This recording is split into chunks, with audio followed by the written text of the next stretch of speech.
이상하지 않습니까? 5천만 인구의 나라에 자기개발 채널은 많은데 왜 커뮤니티는 없을까요? 추천 도서 리스트도 있다면 기가 막히겠네요. 그래서 성공 비밀이 대한민국을 위해 만들었습니다. 인생 떡상을 위한 대한민국 독보적 자기개발 커뮤니티 빅티.com.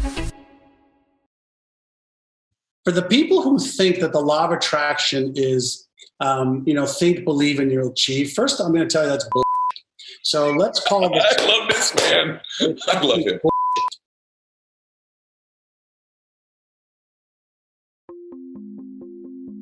19-year-old kid working in a shipping department of a warehouse, hating my job at $1.65 an hour back in 1980. This is April of 1980. On the side, I'm selling drugs. My brother introduced me to Mr. Brown, and he's cordial, very, very nice man, very kind. He asked me, so what are some of your goals? I said, I'd love to buy a car. I'd like to move out of my parents' house. I'd like to get a better job because I'm not making enough money doing that. And he said, listen, what are some of your bigger goals and dreams? I said, well, I don't know what you mean. He said, listen, having food on the table and wanting to buy a car and all that stuff, that's all nice and dandy, but what do you want to do with your life? And I have no idea, I said. And so he gave me this document, this sheet. It was the 1980 goal setting guide. So he said, listen, take a few minutes and go and write this stuff out. So I sat there and I wrote, I want to retire at age 45. My net worth, I want it to be $3 million. I want to make $250,000 a year. I want a Mercedes-Benz. I want a house in at the beach. I just started rifling off this stuff. And I gave him back the document. And he says, listen, son, he says, all of this is possible, but I'm going to ask you one question, and the answer to this one question will determine whether you have it or you don't. So he says, are you interested in having this kind of lifestyle, achieving these things, or are you committed? He says, if you're interested, you'll do what's easy and convenient. You'll come up with all of the stories and reasons and excuses why you can't. He says, if you're interested, all of the obstacles will be bigger than your vision and your goals. He said, but if you are committed, you will do whatever it takes.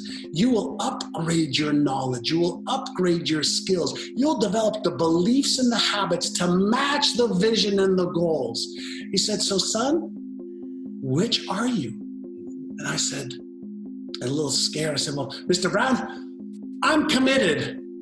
And he just smiled. He reached out his hand to me and he says, in that case, son, I will be your mentor. Oh boy, this is so good. And I was like, wow, that's great. What does that mean?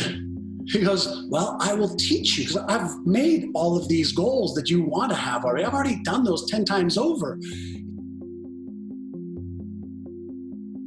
He says, the first thing I need you to do, I need you to move from Montreal, where you live now, to Toronto. Move from Montreal to Toronto. I don't have a car. I don't have a job in Toronto. I gave him all these excuses. He said, stop. He says, there you go, already giving me excuses. I said, I know, but this is the truth, right? He says, son, he says, here's your first lesson. First, you set the goal. You make a commitment to achieve the goal. Then you figure out how you're going to do it. So I said, fine, I'll move to Toronto. And he says to me, great. The second thing I want you to do is on May the 5th, there's a new real estate class that starts. It's a 5-week course, 9 to 5. I want you to enroll in it. It's $500. Excuse me? $500. And you want me to go back to school? I failed English. I failed math. They kicked me out. I was happy. They were happier. I don't have the money. He says, there you go again. Look how fast you go back to your story. Mr. Brown, I'm not very smart in school. I didn't do well in school. He goes, stop it. Are you interested or are you committed?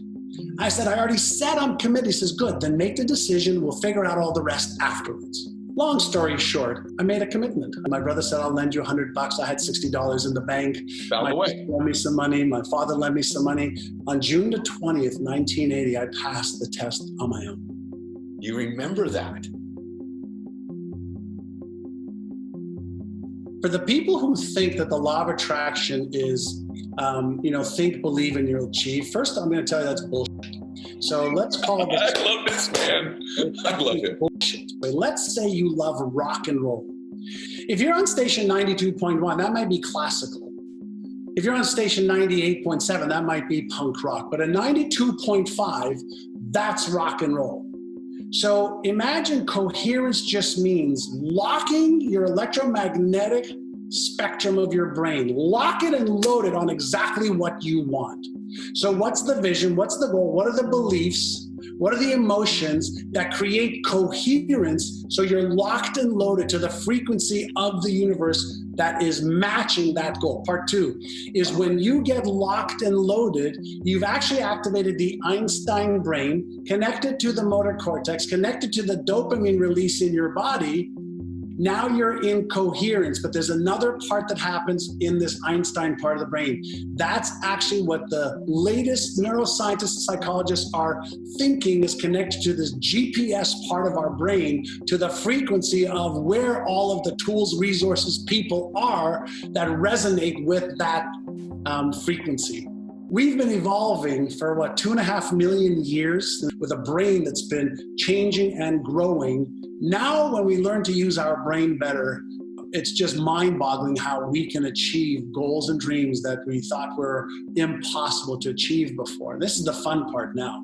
And again, guys, you're just not going to get this anywhere else. So could you these are strategies that are real, that work, that we both do. So there's two prolific entrepreneurs who are now in this space that are saying, these are the things we do. And isn't it ironic that we both do them?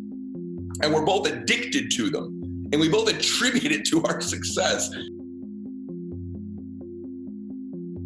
Is that your brain is a deletion and distortion tool as well. Fun experiences, my children, my mother, my father, myself, whatever it is. And you say, this is what I want to trade my life for. Delete and distort everything else. So if you give your brain the instruction of this is the stuff that's important to me, for now all of a sudden you're using your brain as a deletion and distortion organism in order to be able to help you hyper-focus on what you want. So part one is get absolute clarity on what you want so your brain helps you eliminate what you don't want.